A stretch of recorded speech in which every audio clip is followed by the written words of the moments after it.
Good morning. Thank you so much for joining us at H3 TV, where we spread hope, health, and happiness. We do this talk show every single Wednesday to encourage you, to inspire you, to invite you into stories, ideas, and tips to help you stay hopeful, healthy, and happy. Today, I have the privilege of having Coach Cathy with me, and she's going to share with us today about how she has stayed hopeful and what she does to be hopeful. So, Cathy, tell us a bit about yourself. Who are you? What do you do? Where do you live?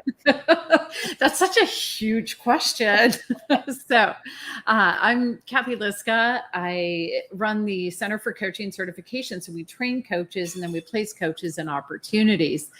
And it is just the most amazing journey. It's such a privilege to be able to work with people who care about other people, partnering with them, supporting them, and really making a difference. If you want more background on that, the tough part of the story, if you will, is oh my goodness, it's been I want to say 35 years. Wow. I was in a crisis shelter for abused women and children. I had 2 children, 2 and 6 months. I had less than $20, a couple of changes of clothes. I was black and blue from head to toe, and I had to make sure I couldn't be found, because if I could be found, I wouldn't survive. So that was definitely a tough time. I got a job. This obviously tells you how old it was. I got a job selling encyclopedias door to door. And my encyclopedias were so great, right? We didn't push a button and kids had to look up things. It was a good thing. Yeah. So I'm selling encyclopedias. My team lead gave me a book called What to Say When You Talk to Yourself. And it's about the conversation you have with yourself. When you think about what's going on in the world, what's happening for people, everything that's going on, it's so easy to get bogged down, to be overwhelmed with everything that's happening. And then you get that spiral going in your own brain, and it holds you down and drags you down. That's right. And Cathy, I'm so sorry you went through that. Like, that's horrible, right? But unfortunately, I know that we always have listeners that are in unhealthy and domestic violence relationships. And so we hope that Cathy's courage and inspiration, not only to share, but to tell us a little bit about her story, will help you find hope even in the dark places in life. So Cathy, what I want to know from you are, what are 3 to 5 things that you do on a regular basis to stay hopeful? Because I'm so glad you're so far away from where you came from, but we all have hard days, right? And so Cathy, what are 3 to 5 things you do to remain hopeful? What do you do? I think one thing to do is to be grateful, constantly grateful. And even when times are tough, there's something you can find to be grateful. I think another thing is to be aware of the conversation you are having with yourself. What are you telling yourself? And what do you want to be telling yourself? And I think the third big thing is, instead of focusing on the problem, on the past, focus on what you want in the future. So vision, gratitude, and I'm sorry, what was the second one? Vision, gratitude. Aware. And be aware of what you're saying to yourself. Yes. That's so important. I love that a friend or coworker recommended that book to you. What we say to ourselves is so powerful, right? So those are great tips. How do you, and maybe this is kind of a repetitive question, because I want to know kind of some key strategies that you use, but also, how do you remember that? Because sometimes we're tired, right, Cathy? And so when I'm tired and when I'm having a hard day and when life is coming at me, how do you get back to that? How do you get back to the gratitude, the awareness of self-talk, or living that out? How do you stay hopeful when you are exhausted? Do you have a tip for that? Yeah. So what came up for me as you were asking is an acronym, GAF, G-A-F, GAF, grateful, aware, and future focused. Future focused. I love that. Reminding yourselves of your vision, your dreams. What is it you want? So maybe we're not exactly where we want to be. I was on a call yesterday and they were saying, what's your one word for what you're feeling? And I'm like, I never have one word. I always have a phrase. But I had just listened to the song What a Feeling yesterday morning. And it was so overwhelming to me, because it brought me back to being a very young teenage girl. And if you looked at my life, there was nothing that was saying I would ever have the life that I have today. but I just had that dream. And I remember she was a steel worker. She did whatever she had to do in flash dance to become who she was meant to. And I just had, what a feeling, right? Like that dream that things can get better. So I love your vision. I'm always like, how can we visualize what's going to be better, especially when things are hard? Mm-hmm. Do you feel like hope comes by choice, or does it happen by chance, or is it related to circumstances? How do you get to hope for those people listening that don't feel very hopeful right now? So I think it's going to be choice. Okay. Yes, circumstances happen. Maybe we get lucky and something occurs. It can be that. I think ultimately it's going to be choice. I can choose to be hopeful, or I can choose to stay stuck. Yeah. And if I'm choosing to stay stuck, there's usually something motivating that. There's some benefit of staying stuck, whether it's, okay, it's safe, I know what it is, I can stay here and do that.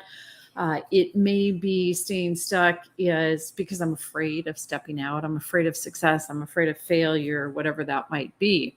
Yeah. So choosing is always within your control. Yeah. Even in the hard circumstances. I love your JAF.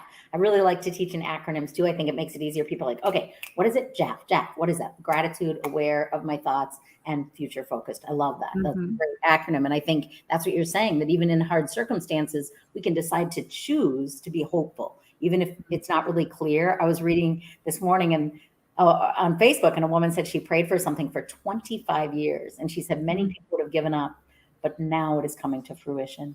And she said, I had given up, but then I'd come back, and then I'd come back, and then like stay hopeful. And it doesn't seem like it. Nothing makes sense. And now it's working out. So it's beautiful. Yeah. Have you heard that the difference between a failure and a success is getting up one more time?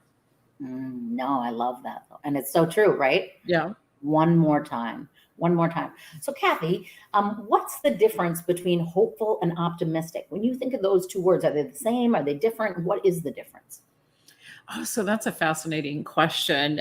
When you think about the glass half full, being optimistic, looking for those good things. Hopeful to me is saying there is opportunity and possibility.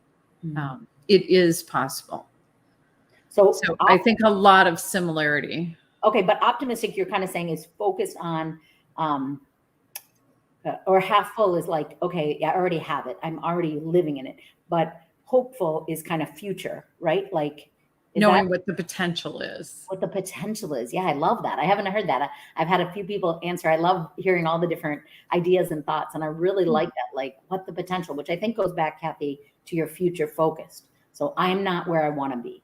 I'm not where I think I can be. But what is the vision of what's possible? And I love that you say future focused. Sometimes I say about hope, look back to look forward. See all that you've overcome, all that you have achieved. Pay attention to that. And then think about how far you want to go, what's possible, right? Yeah. So another acronym I often use is TIP. Okay. Tell me that. T stands for toward, your focus, that future focus, what you're moving toward. Okay. I is internal. It's got to be internally driven, because if it's externally driven, that's going to be short term. And then P is proactive. Instead of waiting for things to happen, I'm going to proactively go make them happen. I love that. Proactive, taking action, right? Like we can't, I always think everybody wants a magic pill, right? To lose weight, to be successful. People ask me a lot, like, Annie, how did your speaking career grow? I want to do that. And I'm like, well, it's work. And it's not work once or twice. It's work every day, day after day. Outreach, rejection, and still hoping that someone will say yes, and believing that someone will say yes. I love that. Working from the inside. Plus internal, I love, Cathy, is that if it's not internal, then a rainy day will shut it down.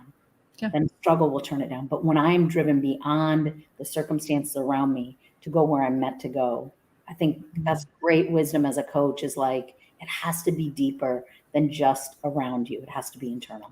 That's beautiful. I love it. What allows doubt to slip into your life and to steal your hope? Is there anything that, like, dang it, that just steals my hope? You know what's so interesting is it goes back to the conversation you have with yourself. And yes, you have external circumstances around you and things that happen, and it pulls you down, it drags you down. And the key is, how do I control my own conversation? How do I control my own thinking? How am I choosing where my focus is going to be? Yeah, I like that. I have something really ridiculous and silly, though I'm sure some of you can relate, that steals my joy. I don't like long lines at the airport going through security. I don't like slow people. And I get myself so, not out externally, I'm kind of, but internally, I'm like, oh, hurry up, come on, haven't you ever? And I'm like, what is wrong with you? So you got to wait 2 more minutes in a security line. I mean, I think it's that internal, going back, Cathy, I think that's such wisdom, is I have control over not getting upset about a long security line or somebody not knowing, maybe it's their first vacation of their life. I should be happy for them that they get to fly on a plane, and maybe they haven't done it before. And I'm like, just those little moments that we can allow or not allow. Like, you know what? Okay, so that didn't work out. I'm not going to give up. I'm going to stay hopeful. And that's probably why, go ahead. So the next time you go to the airport, what do you choose to be thinking? I know. I'm grateful to fly. I'm grateful to have work to go see clients. I'm grateful for so many things instead of being impatient in that moment. And I was laughing because I was thinking, how do you let that one dumb little thing steal your joy? Like, you are a happy person, and whatever. It's very momentarily, but yes, I will make a different choice. Okay, so love it. You're grateful that you get to do that. You're aware of choosing that thinking. So our F in that earlier acronym was future focused. What do you want the outcome to be as a result of being grateful and aware when you go to the airport?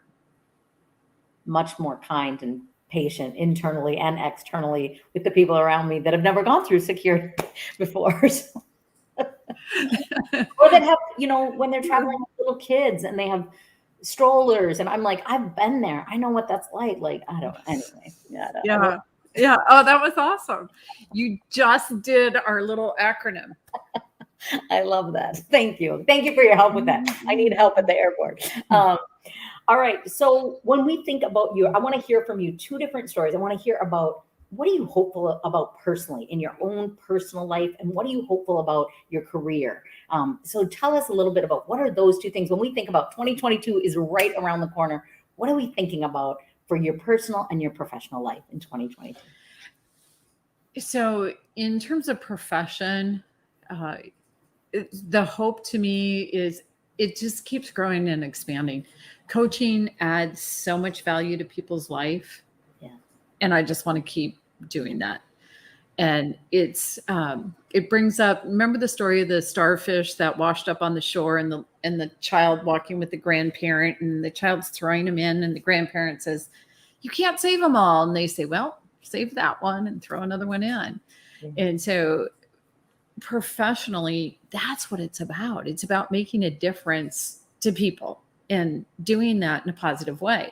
So if you think about somebody who doesn't have hope, and, you know, we talked about my story, okay, it didn't kill me. It made me stronger. Yeah. So whatever we're all experiencing, how do you want to learn from that, draw strength from that, and then spread it and spread that out? And that's what we get to do. Yes. We have that choice. In terms of personally, gosh, on the fun side of the house, I love playing pickleball, and I'm on the swim team. So I just want to keep playing pickleball and swimming. I love, and that's healthy and hopeful and happy, all of that, right? So my 2 of the kids are coming down for Christmas, and one is like, I got to learn pickleball. I can't wait. So I just ordered my pickleball rackets, Cathy, and my new nephew to my family, who's a racquetball champion, is coming down. And so I think my son and my nephew are going to get to play pickleball together. Figure it out. Yeah. So the racquetball champion, it'll be a pro con, because on the one hand, they'll have the eye hand. Yes. On the other hand, it's very different. It's a different ball. It's a different size. Well, and my son's tennis. So my son is tennis. He's racquetball. Now they're going to try and figure out pickleball, but I bet they'll be better than me. That's for sure. That is going to be awesome. It'll be super fun. I love that's a thing you're hopeful for, because I think a lot of times we take our health for granted, and being able to swim and play pickleball. And so it's a great reminder, like, it's not a punishment to work out. It's not a punishment to go play. It's a privilege. It's a privilege. Yeah. It's a privilege. That is a great one. So tell us, you kind of started with a piece of your story, but tell us a little bit. I would love to hear about that story, about what happened. So you ended up in a shelter. Obviously, that's not a hopeful time in our life. It's a terrifying time. So how did you move mentally from survival into not only being whole and healthy, but now being able to help other people with us. Tell us a little bit about that story before we close here. Well, and I truly believe it's that progression. So learning to say, okay, I've got to choose my own thinking. I've got to choose the conversation I'm having with myself. Um, and I think a big part of it is serving others. So for me at the time, it was serving my kids. I got to take care of them. Who are they? And focusing there while I'm getting myself together and getting my act together, if you will. Yeah. And then progressing into what I do now. And I've done a lot of things in my career and been very fortunate to have a wide array of experiences in terms of moving into the coaching space. Because I was traveling all over the place, training and working with people, they were coming to me and saying, "Oh, will you coach me?" I was like, "What are you talking about? what's that?" And we still rarely understand coaching. It is more commonly misunderstood than it is understood, because people think, "Oh, the coach is going to tell me what to do and how to do it." In our world, that's unethical. I'm not going to tell you what to do. You don't want me running your life. You want to run your own life. And so the coach comes with a process and is your partner and truly supports you figuring out what you want. Well, that's such a natural progression of learning what I say to myself matters and how to have that conversation with myself. It is a privilege to be a coach, just like it's a privilege to speak. I was telling a guy yesterday, because sometimes people think I'm a therapist. I'm like, I'm not a therapist. I'm a coach. And I'm that person that asks great questions and supports and encourages you along the way. I love what you said, Cathy, because I really do think it's complicated and it's a privilege. And yet it's so enormously rewarding to watch people we get to work with achieve what they set out to do, right? Yes. So before we close, I would like you, I know that I have listeners, sadly, that are in emotionally, mentally, verbally, physically abusive relationships. What would you say to them? Because maybe they feel hopeless and maybe they have been so beaten down by their abuser that they don't really think that they can live as free and happy as you do. What would you say to them? And it's so true, exactly what you said. One of the reasons people stay in circumstances like that is they don't know where to go. They don't know what choices they have.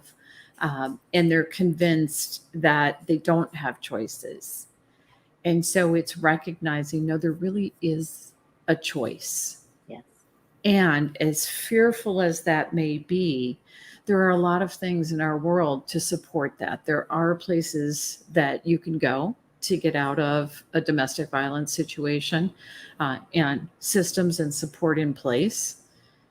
There are people that will have those conversations with you to help you think it through and figure it out and move forward. So it's knowing there is a choice, and back to where we started with the whole idea of hope, it becomes this question of, do you want to stay where you're at, or do you want a different life? It's possible. It's possible. And yeah, there is hope. There is hope. They can have a different life. So, Cathy, thanks so much for being with me today. I'm sure people want to hear more from you about, maybe they're a coach and they want to work with you. Maybe they're a client and they want to work with you. And how could they get a hold of you? What would be the best way to connect with you if they want to reach out and hear more and learn more about you? Yeah, absolutely. So our website is www.coachcert.com. Okay. And if you go to the Coach Cert website, you can get a hold of me. You can get a hold of the whole team. Okay. Pretty easy to find us that way. We're all listed on the website, and there's all kinds of ways to contact us. So coachcert.com. Okay, wonderful. Well, thank you so much for being with us. Thank you for spreading hope and encouragement to our listeners today. And for now, we'll say see you next week at H3 TV. Take care of you. Thank you.